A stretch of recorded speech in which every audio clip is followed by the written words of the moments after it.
Hey guys, it's Rich with your Monday spot on the Pagan Perspective. This week we have two questions about ritual use and your first spells or your first rituals, stuff like that. The first question comes from Celtic Mystery Girl 17. Could one of your next topics be on how to make your own ritual or spell? A unique one that works well. I don't know how to create one. Please answer it and thank you. The second question comes from Slayer X 1010. They write, I have never done a ritual, group, or solo, but I have great interest in it. I was wondering if you have any advice on how I should go about my first one. Also, I was wondering if you could say which is better for your first ritual, a group or solo. The second question I'm going to answer first. And as far as going about your first ritual, for me, or for anybody that comes to me with advice like that, or asking for advice like that, I would have to say that your first ritual should be something of like a milestone that says, I'm ready to take this step. I'm ready to start my journey in ritual work, whether it be in a coven or by myself. It should be something that is meaningful to you, whether it be with your group. If you have a study group, then I think an initiation ritual into that group, or if you're looking to be in a coven, an initiation ritual into the coven would be a great first ritual, especially if you look to do more coven work in the future. Now, if you don't really necessarily want to be in a coven, then I would probably say a solo ritual that pretty much introduces you to your gods and goddesses, saying that yes, I'm ready to start ritual work. I've studied. I, want to be closer to you, and the way I'm going to go about it is through ritual. It should also be something that's meaningful to you and says to you in your subconscious, saying, I'm ready to do this. Let's start ritual, or let's start doing ritual work. So I hope that answered your question.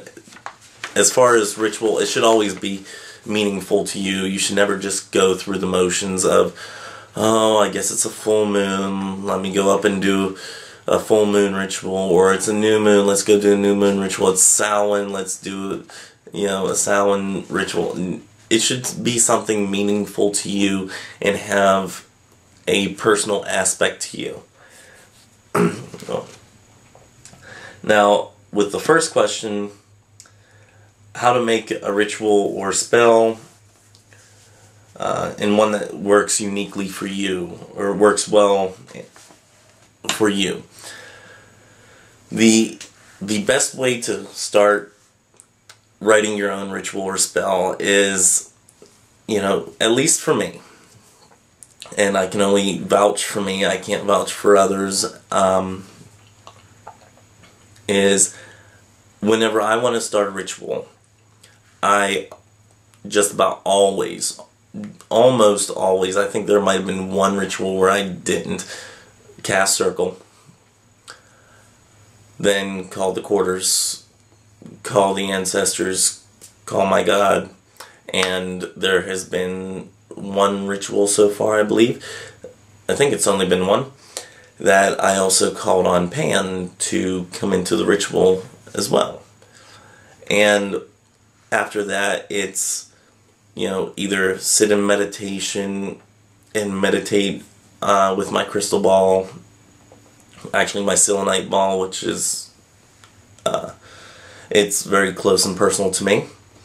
So I will either sit and meditate. If I have any spell work that I'd like to accomplish on that day in that ritual, then I will accomplish that.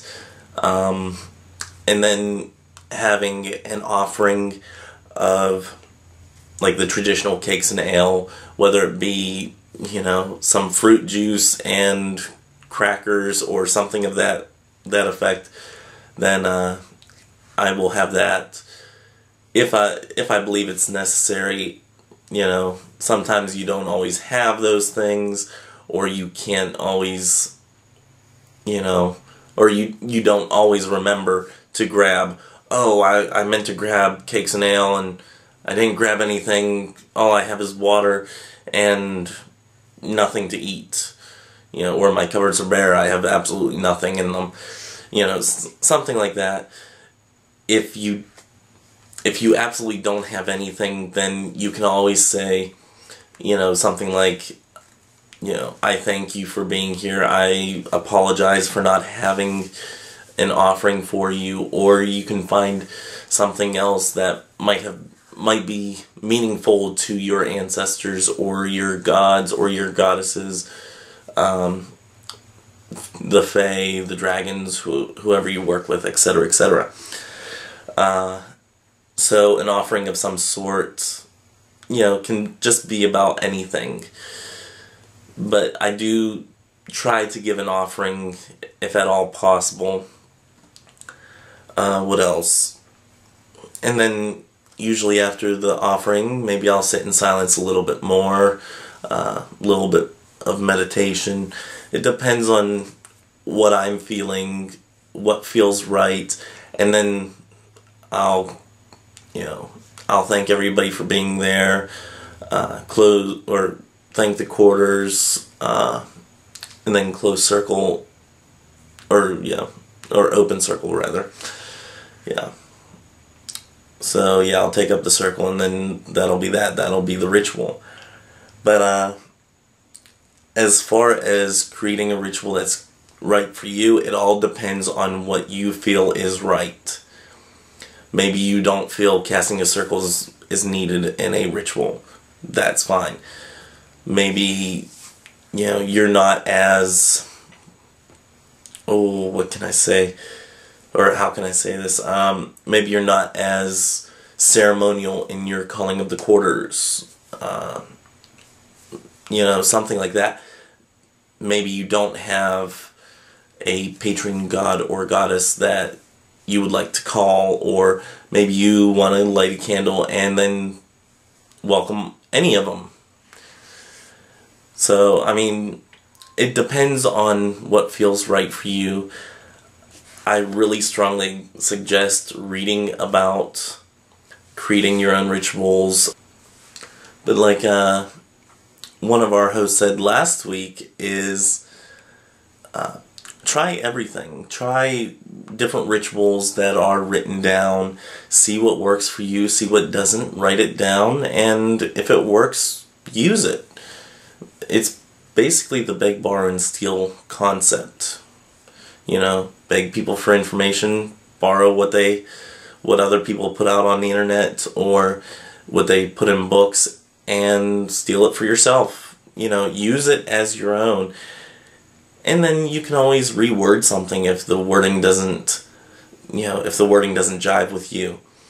So what's printed in books or posted on the internet is not the be-all, end-all. You can always reword something. You can always adjust the way you do something to more accommodate you. As far as spells, again, read. If you are big into color correspondences, then you want to know which color correspondence works with what you're doing. If you're doing stones, then you want to know what stones work with what you're doing. And, of course, things are different for different people. Blue to me might mean cold, but blue to somebody else might mean wet. Or it might mean, something else. I can't even think of anything. But, a different color might mean something different to you. A different stone might have a different feeling for you. Herbs might have different meanings to you with your past and everything. So, read everything that you can about, you know, what the basic correspondences are, and then see if that rings true for you and what it really means to you. So let's see what else. Read, read, read. Check out all the correspondences. Check out the wording and the suggested spells that have worked for others, and reword as necessary, or, you know, come up with your own little rhyme, or if you're not into rhyming, your own little couplet of some sort that is like a mantra to you that you can say and pour your feelings into.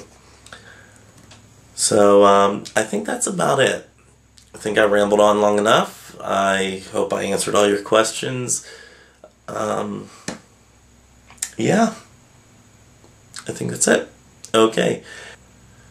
So, have a great day and a better tomorrow. Bye-bye.